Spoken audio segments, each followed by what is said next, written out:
অষ্টম শ্রেণীর আইসিটি ক্লাসে সবাইকে স্বাগতম। আমি মোহাম্মদ মুনিরুল ইসলাম, সহকারী শিক্ষক, Pallabi Mazharul Islam model high school, Pallabi, Dhaka. অষ্টম শ্রেণীর শিক্ষার্থী বন্ধুরা, তোমরা সবাই ভালো আছো নিশ্চয়। তোমরা আজকের পাঠে সবাই মনোযোগ দাও। সবাই একটু চিন্তা করে বলো, অর্থাৎ আমি এখানে তিনটা লোগো দেখিয়েছি, এখানে একটা লোগো, এখানে একটা লোগো, এখানে একটা লোগো। তোমরা হয়তো এখন ধারণা করতে পারছো যে স্যার আজকে কোন বিষয় আমাদের পড়াবে। অবশ্যই তোমরা একটু চিন্তা করতে থাকো যে কম্পিউটারের গাণিতিক কাজের জন্য কোন প্রোগ্রামটি আমরা ব্যবহার করি। শিক্ষার্থী বন্ধুরা, আমরা বিভিন্ন গাণিতিক কাজ করি, অর্থাৎ গণিত শব্দ থেকে আসছে গাণিতিক। তো আমরা বিভিন্ন হিসাব নিকাশের কাজ করার জন্য কোন প্রোগ্রামটা ব্যবহার করি। আমি তোমাদেরকে আরেকটু সহজ করার জন্য সবাই মনিটরের দিকে লক্ষ্য করো, আমি একটু লাল দাগ দিয়ে বোঝানোর চেষ্টা করছি। এটা হচ্ছে মাইক্রোসফট কোম্পানির এক্সেল প্রোগ্রামের লোগো, অর্থাৎ এই প্রোগ্রাম নিয়ে আজকে তোমাদের আমি আলোচনা করব। তাহলে বন্ধুরা, আমাদের আজকের পাঠ কি? আমাদের আজকের পাঠ স্প্রেডশিটের ব্যবহার, অর্থাৎ এক্সেল প্রোগ্রাম, মাইক্রোসফট কোম্পানির এক্সেল প্রোগ্রামের মাধ্যমে আমরা স্প্রেডশিট ব্যবহার করি। তো শিক্ষার্থী বন্ধুরা, তোমরা তোমাদের আইসিটি বইয়ের 52 পৃষ্ঠা থেকে সবাই দেখো। শিক্ষার্থী বন্ধুরা, তোমরা আজকের পাঠ শেষে যে বিষয়গুলো সবাই বলতে পারবে, অর্থাৎ স্প্রেডশিট সম্পর্কে তোমরা বলতে পারবে, এমএস এক্সেল ওপেন করতে পারবে, অর্থাৎ মাইক্রোসফট কোম্পানির এমএস এক্সেল প্রোগ্রামটা তোমরা সবাই ওপেন করতে পারবে। তবে শিক্ষার্থী বন্ধুরা, তোমাদের কিন্তু প্রথম থেকে শেষ পর্যন্ত ক্লাস করতে হবে। ওয়ার্কশিটে কাজ করতে পারবে, অর্থাৎ ওয়ার্কশিট কি সেটা সম্পর্কে তোমরা বলতে পারবে এবং কাজ করতে পারবে। কম্পিউটারের কাজের গতি সম্পর্কে ব্যাখ্যা করতে পারবে, অর্থাৎ কম্পিউটার কত দ্রুত গতিতে কাজ করে বা কিভাবে কাজ করে সেই বিষয়টা তোমরা ব্যাখ্যা করতে পারবে। তো কম্পিউটার যে প্রোগ্রামের সাহায্যে হিসাব নিকাশ করা হয়, অর্থাৎ কম্পিউটারে আমরা যে প্রোগ্রামের সাহায্যে হিসাব নিকাশ করি সেই প্রোগ্রামটাকে আমরা কি প্রোগ্রাম বলি বন্ধুরা? Spreadsheet programme. অর্থাৎ আমরা কম্পিউটারের সাহায্যে যে প্রোগ্রামের সাহায্যে যে হিসাব নিকাশ করা হয় বা হিসাব নিকাশ করি সেই প্রোগ্রামটাকে আমরা বলি স্প্রেডশিট প্রোগ্রাম। স্প্রেড শব্দের অর্থ ছড়ানো বা বিস্তৃত, আর শীট শব্দের অর্থ কাগজ বা পাতা। অর্থাৎ স্প্রেডশিটের অর্থ যদি আমি একত্রে করি তাহলে হয় কি? ছড়ানো কাগজ। আর স্প্রেডশিটের আবিধানিক অর্থ হলো ছড়ানো বড় মাপের কাগজ বা পাতা। তোমাদের যদি নৈবেদ্যিক প্রশ্নে আসে স্প্রেডশিট শব্দের অর্থ কি বা স্প্রেডশিট শব্দের আবিধানিক অর্থ কি, তাহলে তোমরা অবশ্যই বলতে পারবে ছড়ানো বড় মাপের কাগজ বা পাতা। তো শিক্ষার্থী বন্ধুরা, তোমরা সবাই বুঝছো, অলরেডি বুঝে গেছো যে স্প্রেডশিট শব্দের অর্থ কি। অর্থাৎ স্প্রেডশিট শব্দের আবিধানিক অর্থ ছড়ানো বড় মাপের কাগজ বা পাতা। তো বন্ধুরা, আমরা বর্তমান সময়ে স্প্রেডশিট ব্যবহার করছি, হিসাব নিকাশ করছি, কিন্তু প্রাচীন কালে, অর্থাৎ যখন কম্পিউটার ব্যবহার হতো না, তখন কিভাবে তারা হিসাব করত? প্রাচীন হিসাব রাখার পদ্ধতি, প্রাচীন কালে পাথরের গায়ে বিভিন্ন চিহ্ন দিয়ে হিসাব রাখার কাজ করতো। অর্থাৎ আমি তোমাদেরকে একটা চিত্রের মাধ্যমে দেখানোর চেষ্টা করছি যে পাথরের গায়ে তারা এইভাবে এইভাবে এইভাবে তারা দাগ কেটে কেটে হিসাব রাখতো। তাহলে যদি পরীক্ষায় আমাদের প্রশ্ন আসে যে প্রাচীনকালে কোন পদ্ধতিতে হিসাব রাখা হতো, একটা পদ্ধতির নাম কি, তাহলে আমরা লিখতে পারবো পাথরের গায়ে বিভিন্ন চিহ্ন দিয়ে তারা হিসাব রাখতো। এছাড়াও প্রাচীন হিসাব রাখার পদ্ধতি গাছের বাকল বিভিন্ন চিহ্ন দিয়ে হিসাব রাখার কাজ করতো। অর্থাৎ গাছের বাকল, তোমরা যে গাছগুলো দেখতে পারো না, গাছ, এই গাছের বাকলে তারা বিভিন্ন চিহ্ন দিয়ে তারা হিসাব রাখতো। তাহলে প্রাচীন হিসাব রাখার এও একটা পদ্ধতি যে গাছের বাকলে বিভিন্নভাবে দাগ দিয়ে হিসাব রাখা হতো। এরপরে প্রাচীনকাল হিসাব রাখার আরেকটা পদ্ধতি জন নেপিয়ার নামের একজন বিজ্ঞানী হাড়ের গায়ে দাগ কেটে হিসাব করার পদ্ধতি আবিষ্কার করেন। অর্থাৎ আমি সেই বিজ্ঞানীটার ছবি এখানে দিয়েছি এবং হাড়ের গায়ে সে কিভাবে হিসাব রাখতো তার একটা ছবি তোমাদেরকে দিয়েছি। তাহলে এটাও একটা প্রাচীন হিসাব রাখার পদ্ধতি। আর যদি হাড়ের গায়ে দাগ কেটে হিসাব রাখার পদ্ধতি কি আবিষ্কার করেন এই ধরনের প্রশ্ন আসলে আমরা লিখতে পারবো কি যে জন নেপিয়ার নাম, অর্থাৎ জন নেপিয়ার সে এই পদ্ধতিটা আবিষ্কার করছে। তার পদ্ধতিটা কি হাড়ের গায়ে দাগ কেটে হিসাব রাখার পদ্ধতি। এছাড়াও পাথর ও কাঠের গায়ে দাগ কেটে হিসাব করত। আমি এখানে একটা পাথর দেখানোর চেষ্টা করছি, পাথরের গায়ে দাগ কাটানো এবং হাড়ের গায়েও দাগ কাটানো। অর্থাৎ বিভিন্ন পাথর ও কাঠের গায়ে দাগ কেটে হিসাব করত। এটাও প্রাচীন হিসাব রাখার একটা পদ্ধতি। তাহলে বন্ধুরা পাথর ও কাঠের গায়ে দাগ কেটে হিসাব করত, অর্থাৎ এখানে একটা কাঠের ছবি দেওয়া আছে, কাঠের উপরে কিভাবে দাগ কাটতো এবং পাথরের গায়ে কিভাবে দাগ কাটতো সেটাও এখানে আমি দিয়েছি। তাহলে প্রাচীন হিসাব রাখার আরো পদ্ধতি আমরা পেলাম এখানে, পাথরের গায়ে দাগ কাটার একটা পদ্ধতি এবং কাঠের গায়ে দাগ কেটে রাখারও একটা পদ্ধতি। এছাড়া আরেকটা পদ্ধতি ছিল প্রাচীনকালে এবং এই পদ্ধতিটা এখনো আমরা হিসাব করি বিভিন্ন অঙ্কতে, হাতের কর গুণে হিসাব করার পদ্ধতি। অর্থাৎ আমাদের হাতের যে কর আছে সেই কর আঙুলগুলো দিয়ে প্রাচীনকালে হিসাব করা হতো। তবে এই পদ্ধতিটা এখনো প্রচলিত আছে। আমরা যখন বিভিন্ন গাণিতিক কাজ করি তখন আমরা হাতের কর দিয়ে হিসাব করি। এবার আসবো বন্ধুরা স্প্রেডশিটের ধারণা নিয়ে।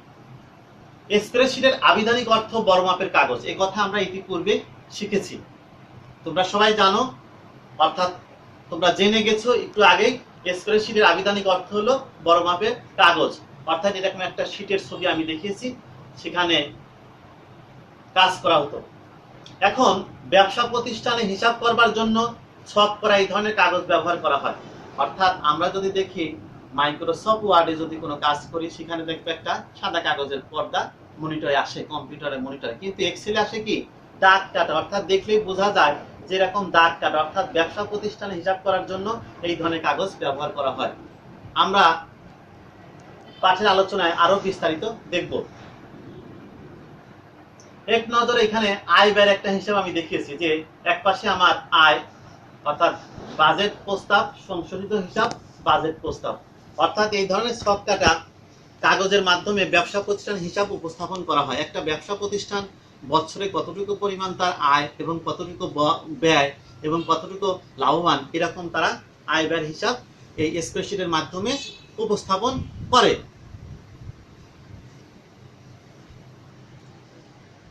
এই ছক কাটা কাগজে স্থান দখল করেছে সফটওয়্যার বিভিন্ন স্প্রেডশিট প্রোগ্রাম। অর্থাৎ স্প্রেডশিট প্রোগ্রামের মাধ্যমে আমরা এরকম দেখাতে পারি যে কোন ক্ষেত্রে কতটুকু আমার আয় ব্যয় বা কতটুকু হিসাবে কোন অবস্থান আছে। অর্থাৎ এখানে সবুজ দাগটা বেশি অংশ জুড়ে আছে। অর্থাৎ একটা জিনিসকে আমি যখন ভাগ ভাগ করি আমার প্রতিষ্ঠানে কতটুকু লাভ বা কতটুকু ক্ষতি, কতটুকু আয় হয়েছে, কতটুকু ব্যয় হয়েছে, প্রত্যেকটি আমি এরকম চার্টের মাধ্যমে স্প্রেডশিট প্রোগ্রাম দিয়ে উপস্থাপন করতে পারি। অর্থাৎ এটা আমি চিত্র দেখে বুঝতে পারবো। এছাড়াও আমরা কয়েকটি স্প্রেডশিট প্রোগ্রাম সম্পর্কে এখন দেখব। যে অ্যাপেল কোম্পানি তারা যে স্প্রেডশিট প্রোগ্রাম আবিষ্কার করেছে বা তাদের কোম্পানির প্রোগ্রামটা বেসিক্যাল। অর্থাৎ অ্যাপেল কোম্পানির যে স্প্রেডশিট প্রোগ্রাম সেটার নাম হলো বেসিক্যাল। যদি পরীক্ষায় বহু নির্বাচনী প্রশ্ন আসে যে অ্যাপেল কোম্পানির স্প্রেডশিট প্রোগ্রামের নাম কি, তো বন্ধুরা আমরা অবশ্যই তখন বলবো বেসিক্যাল। এরপরে মাইক্রোসফট কোম্পানি, যেটা অনেক জনপ্রিয় একটি কোম্পানি মাইক্রোসফটের আমি যে লোগোটা আগেই তোমাদের দেখিয়েছি এটা এক্সেল। অর্থাৎ এটা জনপ্রিয় একটি স্প্রেডশিট প্রোগ্রাম। যদি পরীক্ষায় নৈমিত্তিক আসে সবচেয়ে জনপ্রিয় কে, তো অবশ্যই আমরা লিখবো মাইক্রোসফট কোম্পানির এক্সেল। অর্থাৎ মাইক্রোসফট কোম্পানি যে স্প্রেডশিট প্রোগ্রাম আবিষ্কার করেছে সেটার নাম এক্সেল। এছাড়াও ওপেন অফিস ক্যালক তারা স্প্রেড নামে স্প্রেডশিট প্রোগ্রাম আবিষ্কার করেছে। বর্তমানে বহুল ব্যবহৃত ও জনপ্রিয় সফটওয়্যার হলো মাইক্রোসফট কোম্পানির এক্সেল প্রোগ্রাম অর্থাৎ স্প্রেডশিট। আমি আবারও তোমাদের দেখানোর চেষ্টা করছি এই লোগোটা যে সবচেয়ে জনপ্রিয় মাইক্রোসফট কোম্পানির এক্সেল।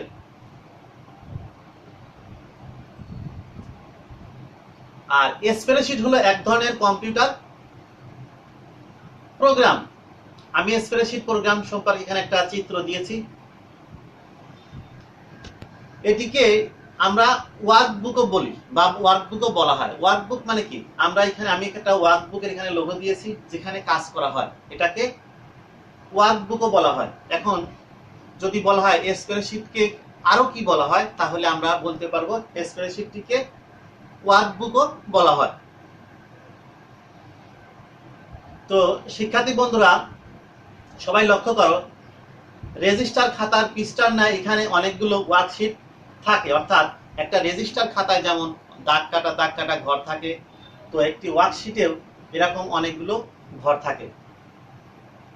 একটি ওয়ার্কশিটে অনেকগুলো সারি ও কলাম থাকে। অর্থাৎ কোনটা কলাম এবং কোনটা সারি আমি তোমাদের দেখানোর চেষ্টা করছি।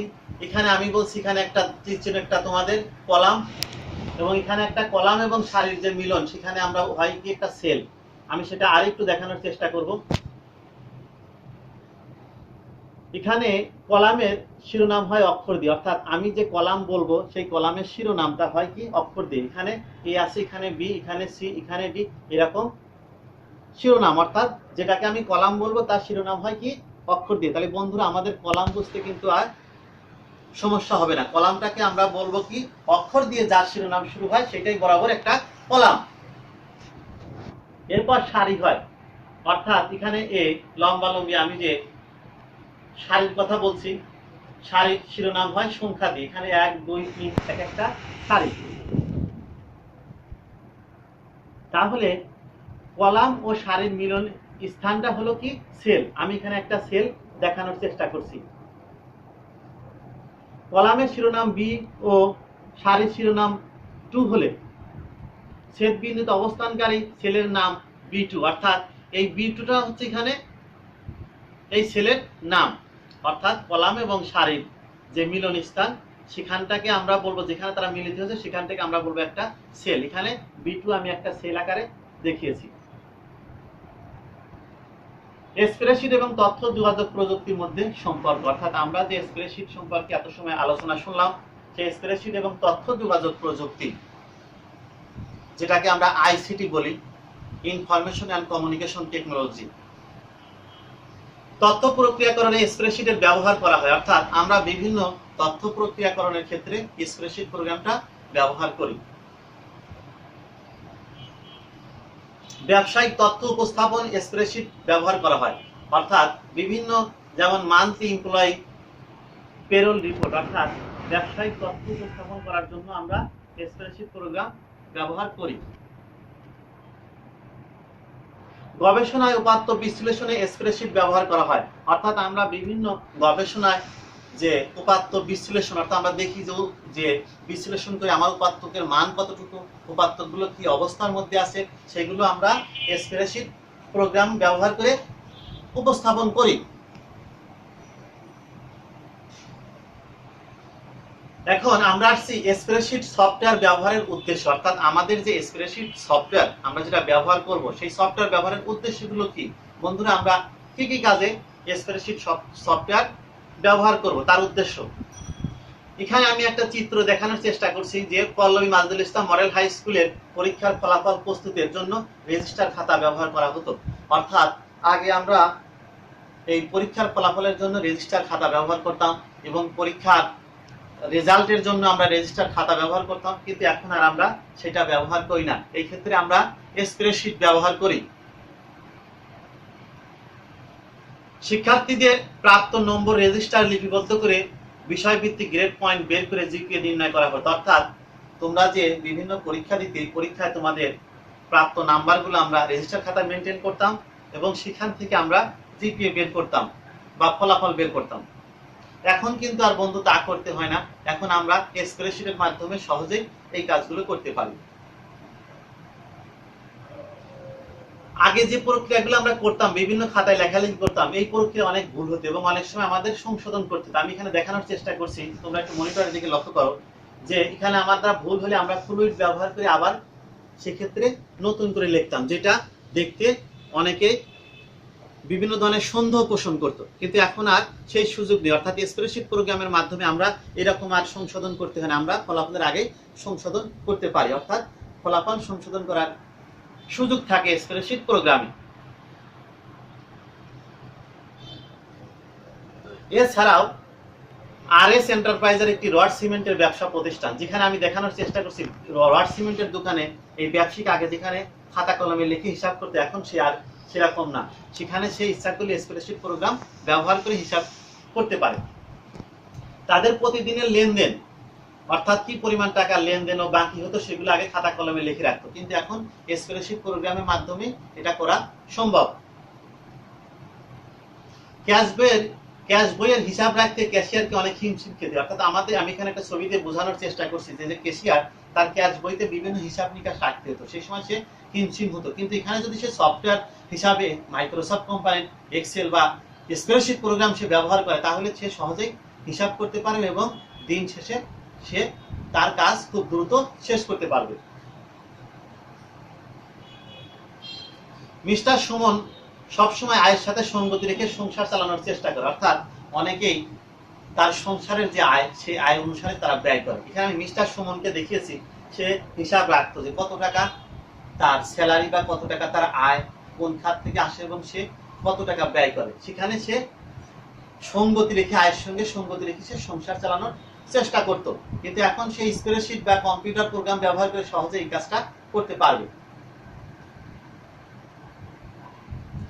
অনেক সময় সে ডায়েরিতে মিস্টার সুমন লিখে রাখতো এবং আয় ব্যয়ের হিসাব মাঝে মাঝে তার গরমিল দেখা দিত, অর্থাৎ অনেক সময় সে ভুলে যেত বা লিখতে মনে থাকতো না, বা অনেক সময় লেখার পরে সে সঠিক তথ্যটা সঠিক পাতায় খুঁজে পেত না, যেখানে তার হিসাবের একটু গরমিল দেখা দিত। কিন্তু সে যদি কম্পিউটার ব্যবহার করে স্প্রেডশিট প্রোগ্রাম ব্যবহার করে, সেক্ষেত্রে তার আর গরমিলের সম্ভাবনা থাকবে না। তাহলে স্প্রেডশিট সফটওয়্যার ব্যবহারের উদ্দেশ্যগুলো আমরা আসি মূল কথায়। শিক্ষার্থী বন্ধুরা, যদি পরীক্ষা আমাদের প্রশ্ন আসে স্প্রেডশিট সফটওয়্যার ব্যবহারের উদ্দেশ্যগুলো তোমরা লেখো, তাহলে তোমরা অবশ্যই লিখতে পারবে বিপুল পরিমাণ উপাত্ত নিয়ে কাজ করা হয় স্প্রেডশিট প্রোগ্রামে। এখানে হিসাবের কাজ দ্রুত নির্ভুল করা যায়, যে হিসাব করতে অনেক দিন খুঁজতে হয় বা অনেক সময় লাগে, সেখানে এটা খুব দ্রুত এবং নির্ভুলভাবে কাজ করতে পারবে তোমরা।